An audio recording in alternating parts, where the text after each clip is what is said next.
முகம் எழுதே பரீட்சை எழுதும் பொழுதும் கவிதை எழுத வருதே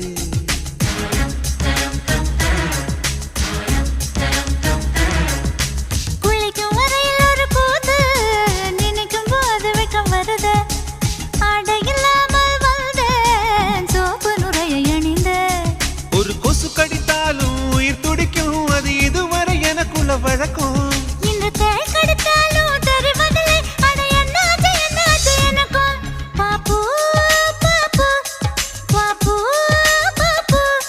கண்ணு விழிச்சிருக்க கனவுகள் வர்றது கண்ணு மூடி கிடந்தும் காட்சிகள் வர்றது இது உனக்கும் இருக்குமே உண்மை